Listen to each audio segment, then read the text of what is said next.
It started with a missing dog. The remote Appalachian town of Ridgway had always been quiet, nestled in the shadows of steep hills and dense forests. People were used to nature's quirks, wandering black bears, the occasional coyote howl, but nothing quite like this.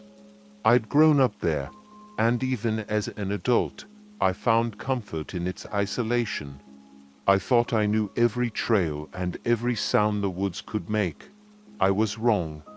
The first sign that something was amiss came when my neighbor, Mrs. Cartwright, knocked on my door late one evening.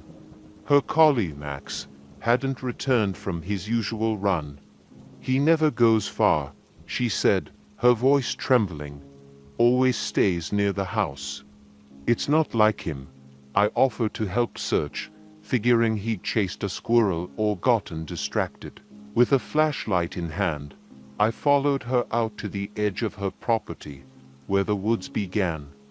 The trees seemed thicker than usual, their branches tangled like a fortress. "Max," I called into the dark. My flashlight caught a glimpse of something, two eyes, glowing faintly, reflecting the light back at me.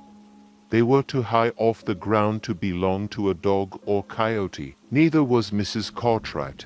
She moved out of town a week later, unable to bear the memory of what she'd seen, or perhaps what she hadn't. Life in Ridgway returned to its usual rhythm, but unease lingered beneath the surface. People started locking their doors earlier, and parents kept their children from wandering too far. Stories began to circulate about strange sightings in the woods, dark shapes moving just out of sight, unnatural noises in the night. I tried to push it from my mind until the night I encountered it myself. It was late, and I just finished a long shift at the diner where I worked. The road home wound through a stretch of dense forest, a shortcut I'd taken countless times before. My old pickup truck rattled along the gravel, the headlights cutting through the darkness. That's when I saw it. At first, I thought it was a deer standing in the middle of the road. But as I got closer, I realized it was no deer.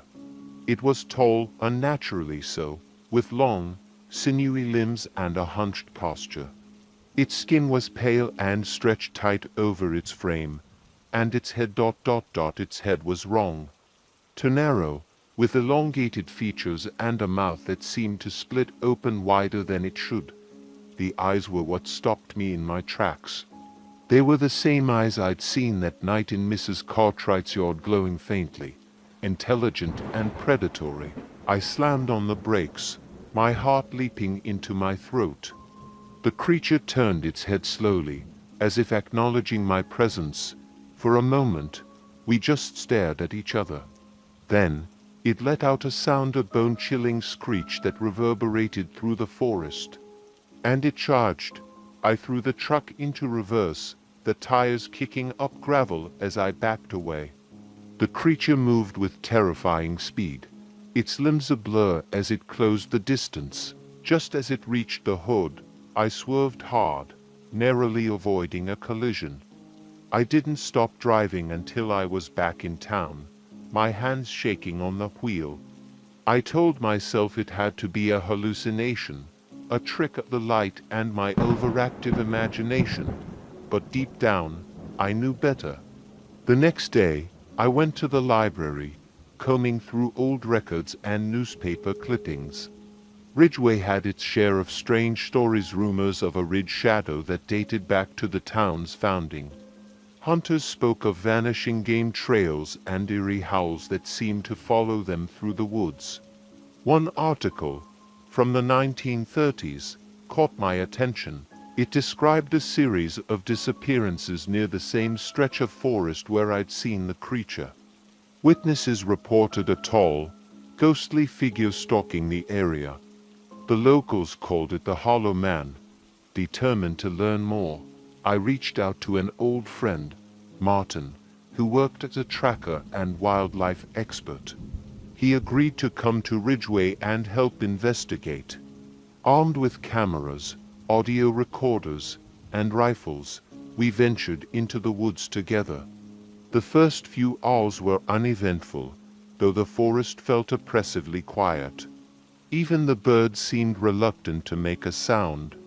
Then, we found the tracks, those same three-toed impressions I'd seen near Max's body. They led deeper into the woods, toward an area locals called Dead Man's Hollow. As we followed the trail, the air grew colder, and an unnatural fog began to settle around us. The trees seemed to close in, their branches forming a canopy that blocked out the sun. "Do you feel that?" Martin asked, his voice barely above a whisper. I nodded. It was a sensation I couldn't quite explain, like being watched by something unseen. We reached a clearing just as the sun began to set. In the center stood an old, crumbling stone structure, perhaps the remnants of a hunting cabin or a boundary marker. The tracks ended there. Martin set up a motion-activated camera while I scanned the area with my flashlight. That's when we heard it, a low growl that seemed to come from everywhere at once. "Stay close," Martin said, his grip tightening on his rifle. The growl turned into a guttural snarl, and the creature emerged from the shadows. It was even more terrifying in the fading light, its pale skin almost luminescent.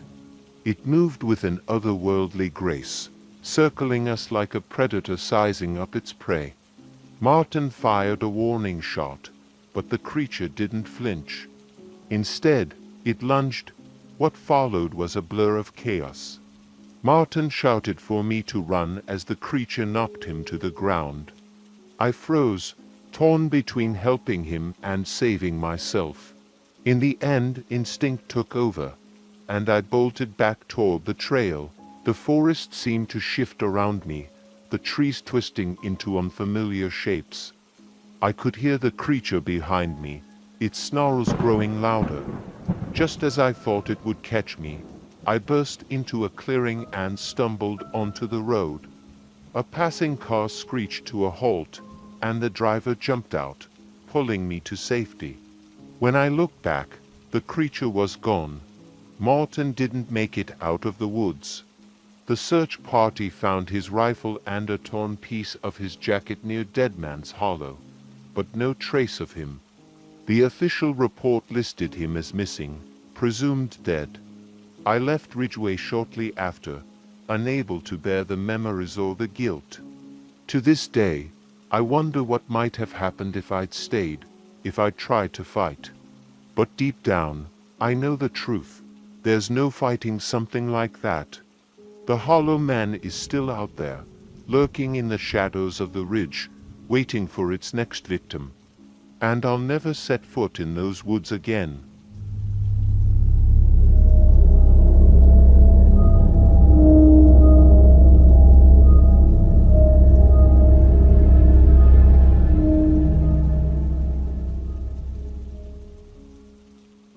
When my cousin Nate called me with an offer to join him on a fishing trip in the Louisiana bayou, I didn't think twice. I'd been cooped up in my apartment for weeks, drowning in deadlines and city noise. The idea of fresh air, quiet waters, and a cooler full of cold beer was too tempting to resist. Nate had a small cabin deep in the swamp, a spot he swore was untouched by tourists or time. It sounded like the perfect escape. The trip started off promising. We reached the cabin just before sunset, the sky painted in hues of orange and pink. The swamp stretched endlessly around us, a labyrinth of waterways lined with moss-draped cypress trees. The air was thick with humidity and the chatter of cicadas, but it felt peaceful. That night, as we sat on the porch sipping beers, Nate told me about the local legend of the Rougarou. It was a cryptid the locals whispered about, a swamp creature, part wolf, part man, said to hunt those who ventured too far into the bayou. I laughed it off, chalking it up to old Cajun folklore. But Nate wasn't laughing. "People have gone missing out here," he said, his voice low. "Hunters, fishermen, even park rangers. They don't find bodies, just bits and pieces, I shrug, brushing off his warnings. Legends were just that, stories meant to keep kids from wandering too far. Or so I thought. The next morning, we loaded up the boat and headed deeper into the swamp. Nate knew the waterways like the back of his hand, maneuvering us through narrow channels and hidden coves. By noon, we'd caught enough fish to fill a cooler and decided to explore further. The deeper we went, the quieter it became. The usual sounds of the swamp bird calls, frog croaks, the occasional splash of a gator faded into an oppressive silence.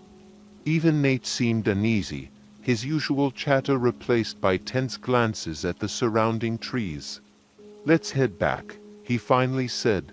Before I could argue, something splashed in the water ahead of us. It was loud, too loud to be a fish or gator. Nate froze, his hand tightening on the motor's throttle. "Did you see that?" I asked. He nodded but said nothing, his eyes fixed on the rippling water. Whatever it was big. We turned back, but the unease lingered. That night, as we sat by the fire outside the cabin, we heard it, a low, guttural growl that seemed to come from the shadows just beyond the tree line.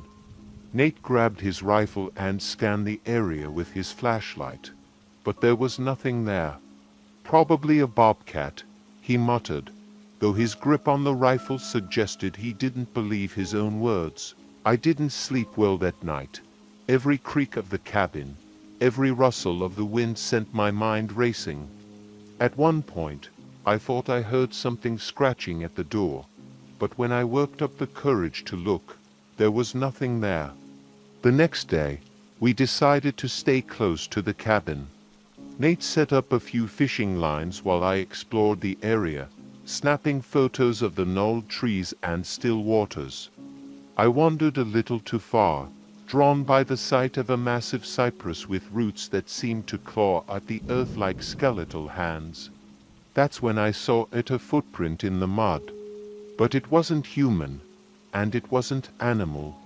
It was massive, with elongated toes and claw marks etched deep into the ground. My stomach tightened as I realized it matched the descriptions of the rougarou from Nate's stories. I ran back to the cabin, the camera clutched tightly in my hand. Nate's face went pale when I showed him the photo. "This ain't good," he said, his voice trembling. "We need to leave." We packed up as quickly as we could, but as we loaded the boat, we heard it again, the growl, louder this time and much closer. Nate raised his rifle and scanned the trees, his hands shaking. Then it stepped into view. It was tall, at least 7 feet, with matted fur and eyes that glowed faintly in the dim light. Its face was a grotesque mix of man and wolf, its snout lined with jagged teeth. It stood on 2 legs, its massive claws glinting as it moved. For a moment, none of us moved. Then it let out a roar that seemed to shake the very ground. Nate fired a shot, but the creature barely flinched. It lunged toward us, and we barely made it onto the boat in time. Nate gunned the motor, and we sped down the waterway, the creature crashing through the trees along the bank. It was fast, faster than anything that size had a right to be. It swiped at the boat, its claws raking the side and sending me sprawling. We finally reached a wider channel, and the creature stopped, retreating into the shadows of the trees. We didn't stop until we reached the main dock, where we quickly loaded the truck and left without looking back. That night, as we drove away, I couldn't shake the image of those glowing eyes watching us from the shadows. We didn't talk much on the ride home, both of us lost in our thoughts. A week later, I got a call from Nate. He'd gone back to the cabin to retrieve some things we'd left behind. He found the place ransacked, claw marks gouged into the walls and furniture. The fishing lines we'd set up were shredded, the poles snapped like twigs. "I'm selling the place," he said, his voice flat. "I'm not going back there." I didn't blame him. I haven't been back to the bayou since, but sometimes, late at night, I dream of those glowing eyes and wake up drenched in sweat. Some legends, it seems, are more than just stories.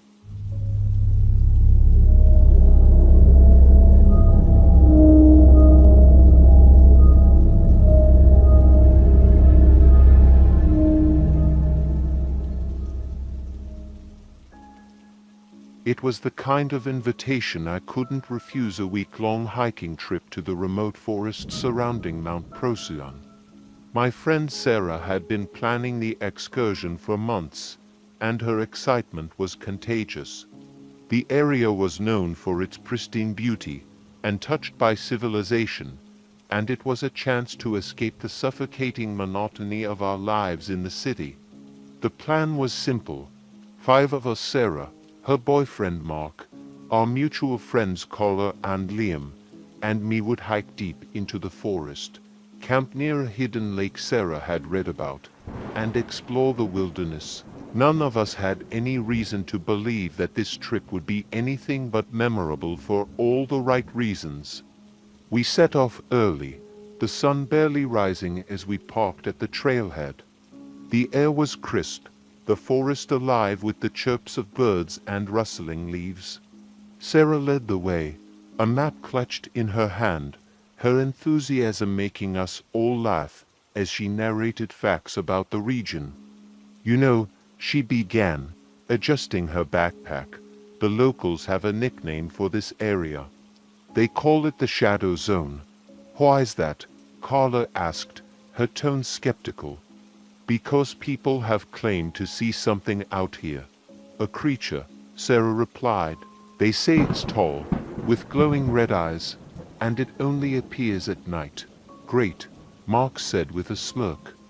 "So, we're walking into Cryptid Central." "Relax," Sarah said, waving him off. "It's just a legend."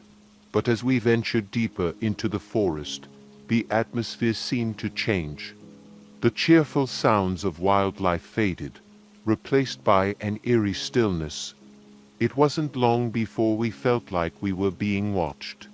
By the time we reached the lake, the sun was setting, casting long shadows over the water. The lake itself was breathtaking, its surface like glass, reflecting the towering trees around it. We set up camp near the shore, laughing as we struggled to pitch our tents and light a fire. That first night was uneventful. We cooked dinner over the fire, shared stories, and marveled at the stars overhead. But as I lay in my tent later, I couldn't shake the feeling that something was wrong.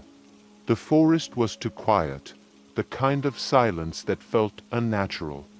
In the middle of the night, I woke to a sound, a low, guttural growl that sent chills down my spine. I froze, straining to hear more, but it was gone as quickly as it had come. Telling myself it was just a dream, I eventually drifted back to sleep. The next day, we decided to explore the area around the lake. Sarah led us through the dense undergrowth, pointing out unusual plants and animal tracks. But as we wandered further from camp, we found something that made us all stop in our tracks. It was a clearing, the ground littered with bones. Animal bones, mostly deer, rabbits, and smaller creatures, but there was something about the arrangement that felt deliberate. They were piled in the center, forming a crude circle. Carla gagged, turning away, while Mark muttered something about wild predators. "Predators don't do this," Sarah said quietly, her usual confidence replaced by unease. We decided to head back, none of us wanting to linger. But as we walked, I couldn't shake the feeling that we were being followed. I kept glancing over my shoulder, half expecting to see something moving between the trees. Mark and I grabbed flashlights and headed into the forest, following the trail of broken twigs and footprints. It didn't take long to find him, or what was left of him, Liam's body was sprawled on the ground, his face frozen in a mask of terror. Deep gashes raked across his chest, and his eyes were wide, staring at something we couldn't see. I felt bile rise in my throat as Mark grabbed my arm, dragging me back toward camp. "We need to get out of here," he said, his voice trembling. But when we returned to camp, Sarah and Carla were gone. Their tents were ripped open, their belongings scattered. Panic set in as Mark and I grabbed what we could and started running toward the trailhead. The forest seemed alive, the shadows shifting around us as if something was moving just out of sight. We heard it then, a low, guttural growl that made the hairs on the back of my neck stand up. It was the same sound I'd heard the night before, only this time it was closer. Mark turned, his flashlight catching a glimpse of something in the trees. It was tall, its body hunched and covered in matted fur. Its eyes glowed red, cutting through the darkness like twin beacons. I froze, unable to move as it stepped closer, its movements deliberate and predatory. "Run!" Mark shouted, shoving me forward. I didn't need to be told twice. We tore through the forest, the creature crashing through the undergrowth behind us. I could hear its heavy breathing, the sound of its claws scraping against tree trunks. Mark fired a flare gun he'd grabbed from the camp, the bright light momentarily disorienting the creature and giving us a chance to escape. When we finally reached the trailhead, we collapsed, gasping for breath. But as I looked back, I saw it again, those glowing red eyes watching us from the shadows. It didn't follow us, but I could feel its presence, like a weight pressing down on my chest. The authorities didn't believe our story. They found Liam's body and labeled it a bear attack, dismissing the strange marks on his body and the accounts of glowing eyes as hysteria. Sarah and Carla were never found. Months later, I still can't explain what happened out there. I've tried to rationalize it, to convince myself it was just an animal or a trick of the mind. But every time I close my eyes, I see those red eyes staring back at me. The forest around Mount Procyon isn't just wilderness. It's something else, something ancient and unforgiving. And if you ever find yourself there, remember this: some legends are warnings, not stories.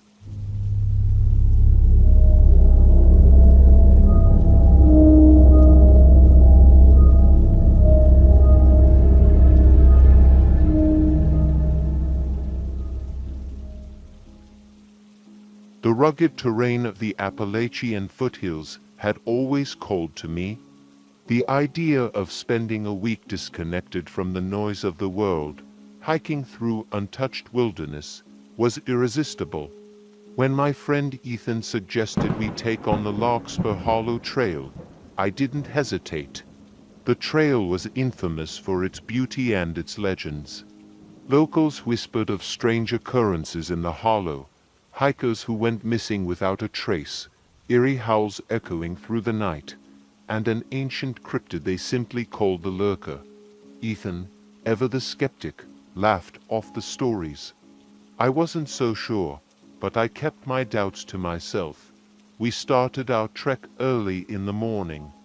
The sun cast a golden glow over the dense forest, the air fresh and cool.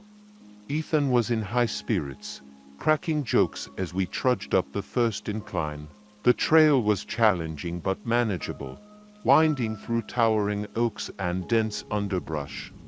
Every so often, we'd pass a marker left by previous hikers' stacked stones, carved initials, and once an old, rusted tin hanging from a tree.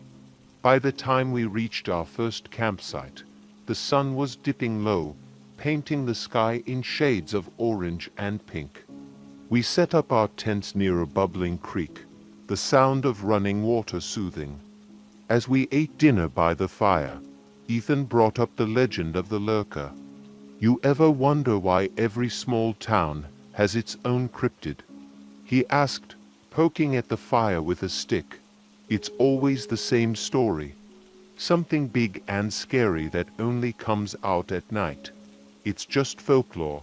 Maybe, I said, glancing at the darkening forest. But folklore has to start somewhere, right? Ethan rolled his eyes, but I could see he wasn't as dismissive as he pretended to be. The night was quiet, too quiet. As I lay in my tent, I thought I heard something, a faint rustling, like leaves being disturbed. I told myself it was the wind. The next day, we pushed deeper into the hollow. The trail grew narrower, the trees closer together, their gnarled branches forming an almost impenetrable canopy. The air felt heavier, the sunlight struggling to break through. We passed a series of rock formations that looked eerily like faces, their hollow eyes staring back at us. Creepy, right? Ethan said, snapping a photo. Looks like something out of a horror movie. I nodded, uneasy. As we continued, I noticed the forest seemed different. The birdsong we'd heard earlier had vanished, replaced by an oppressive silence. Even Ethan grew quiet, his usual chatter replaced by a furrowed brow and quick glances over his shoulder. We reached a clearing around midday. In the center stood a massive, twisted tree, its roots clawing at the earth like skeletal fingers. At its base was a pile of bones. Animal, I hoped.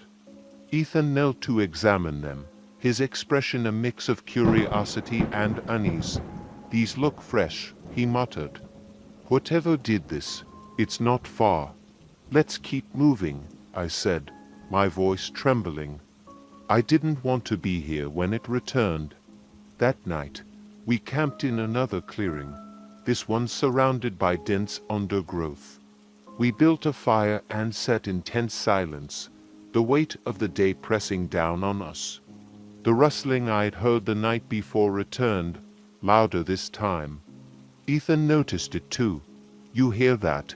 He whispered, his eyes scanning the darkness. I nodded, gripping the handle of my camping knife. The rustling grew closer, accompanied by a low, guttural growl. My heart pounded as I stared into the black void beyond the firelight. Then, just as suddenly as it started, it stopped. Probably a coyote, Ethan said, his voice unconvincing. We both knew it wasn't. Neither of us slept that night. The following day, we decided to cut the trip short. Something wasn't right, and we both felt it. The forest seemed darker, the air colder. The trail markers we'd been following were gone, replaced by strange symbols carved into the trees. They looked ancient, their meaning lost to time. We picked up our pace, but the forest felt endless, as if it were shifting around us. By late afternoon, we realized we were lost. The trail had disappeared, leaving us surrounded by identical trees. Ethan pulled out his map and compass, his hands shaking. We must have taken a wrong turn, he muttered, his voice laced with fear. As night fell, we stumbled upon an abandoned cabin.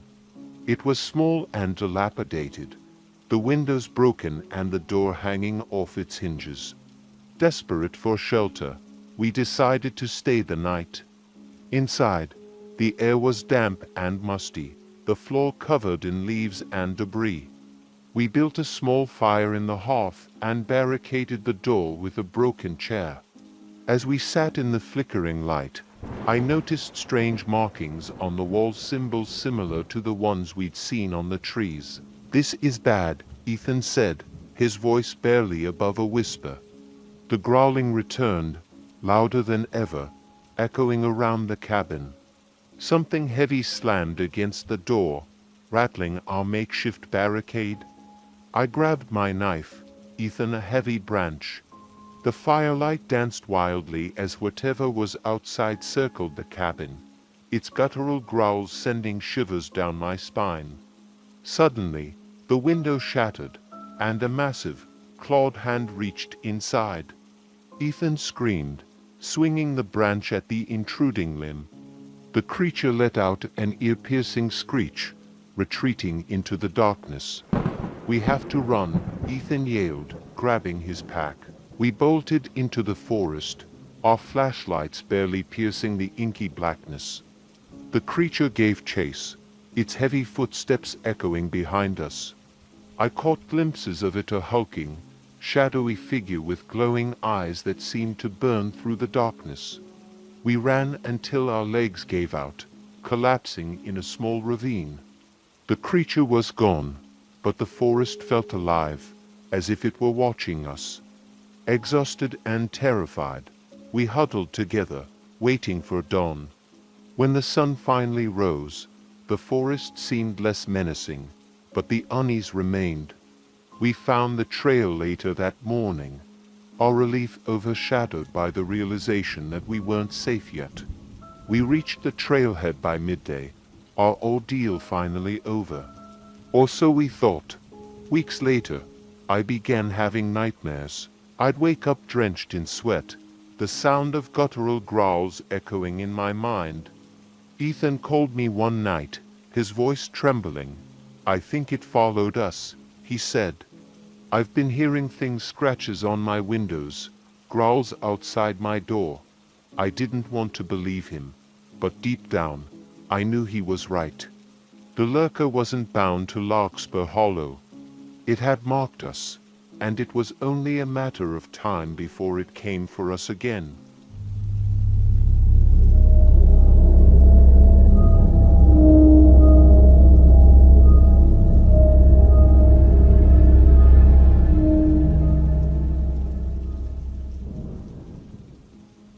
The forest around Hollow Ridge was notorious for its beauty and its stories.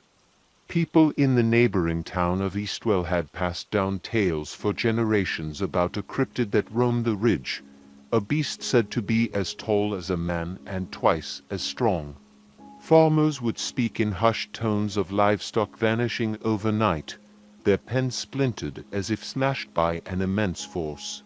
Hikers would report guttural growls that seemed to emanate from the trees, though no animal ever revealed itself.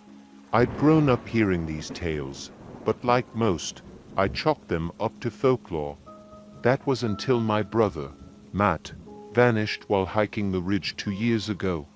He'd been an avid outdoorsman, experienced and careful.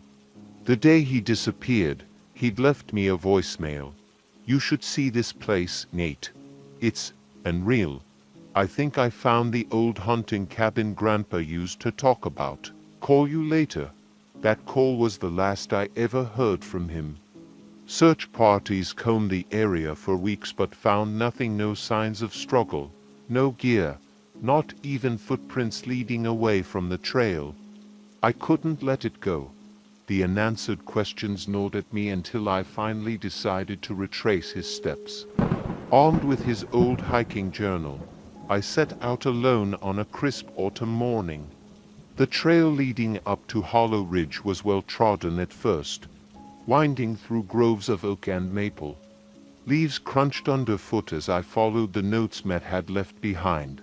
Turn at the old willow, follow the stream north until the mossy outcrop. It was almost as if he'd been charting a path for someone to follow, though I doubted he ever expected it to be under such circumstances. By midday, the air had grown colder, and the forest seemed to close in around me. The trees were taller here, their twisted branches blotting out the sun. I passed a series of odd markings on the trees, deep gashes in the bark that looked like claw marks. At first, I dismissed them as bare scratches, but they were too large and too deliberate. The deeper I went, the more I felt watched. It wasn't just paranoia. There was an oppressive stillness, as if the forest itself were holding its breath. I tried to shake the feeling, focusing instead on finding the hunting cabin Matt had mentioned. According to his notes, it was tucked away in a clearing near the ridge's summit. I reached the cabin just as the sun began to set. It was a decrepit structure, its roof sagging and walls covered in moss. A rusted lantern hung by the door, swaying gently in the breeze. Inside, the air was damp and smelled of decay. A table and a few broken chairs were all that remained of the furniture, along with a scattering of animal bones near the fireplace. I set up camp outside, building a small fire to keep the cold at bay. As night fell, the forest came alive with the sounds of nocturnal creatures. But there was something else, too, a low, rhythmic thudding, like the sound of heavy footsteps. It seemed to circle the cabin, staying just beyond the firelight. I gripped my flashlight and scanned the darkness, my pulse racing. "Hello," I called out, the word barely more than a whisper. No response. The thudding stopped, replaced by an eerie silence. I didn't sleep that night. The next morning, I found tracks in the mud near my campsite. They were massive, twice the size of my boot, and deeply embedded in the earth. Whatever had made them was heavy. I debated heading back, but something drove me forward, a mix of stubbornness and the lingering hope of finding some clue about Matt. The trail grew steeper as I ascended the ridge. I came across more of the claw marks on the trees, as well as tufts of dark fur snagged on branches. The fur was coarse and smelled faintly of rot. I stuffed a few strands into my pocket, intending to have them analyzed later. As I neared the summit, I found a cave entrance partially obscured by undergrowth. It wasn't marked on any of Matt's maps, but his last note mentioned exploring a dark crevice near the peak. My gut told me this was it. The cave was cold and damp, its walls slick with moisture. I switched on my headlamp, the beam cutting through the darkness. The floor was littered with bones, some animal, others alarmingly human in size. My stomach churned, but I pressed on, driven by a mix of fear and determination. Deeper inside, I found a small alcove. Something glinted in the light, a tarnished silver compass. I recognized it immediately. It had belonged to Matt. My chest tightened as I picked it up, my mind racing. If his compass was here, what else might I find? That's when I heard it, a deep, guttural growl that reverberated through the cave. I froze, my heart hammering in my chest. Slowly, I turned toward the sound, my headlamp illuminating a pair of glowing yellow eyes. The creature stepped into the light, and I felt the blood drain from my face. It was massive, its body covered in matted fur that bristled with every movement. Its face was a grotesque blend of human and animal features, with elongated jaws and sharp, glistening teeth. Clawed hands flexed as it advanced, each step deliberate and menacing. I stumbled backward, nearly dropping the compass. "Stay back," I shouted, my voice cracking. The creature tilted its head, as if amused by my fear. Then it lunged. Instinct took over as I scrambled out of the alcove, my headlamp bobbing wildly. The creature's guttural snarls echoed off the cave walls, spurring me to run faster. I could feel its hot breath on my neck, its claws swiping inches from my back. I burst out of the cave and into the forest, the daylight momentarily blinding me. The creature didn't follow, stopping just at the cave's entrance. It stood there, watching me with those piercing yellow eyes, as if bound to the darkness. I didn't stop running until I reached the base of the ridge. My lungs burned, and my legs felt like jelly, but I didn't dare slow down. Only when I reached my car did I collapse, gasping for air. I reported what I'd found to the authorities, including the compass and the fur. They promised to investigate, but I could tell they didn't believe me. The official report listed Matt as a missing person, his case unresolved. I moved away from Eastwell soon after, unable to shake the memories of what I'd seen. But even miles away, I couldn't escape the nightmares. Every time I closed my eyes, I saw those glowing eyes and heard that guttural growl. Last week, I found claw marks on the tree outside my bedroom window.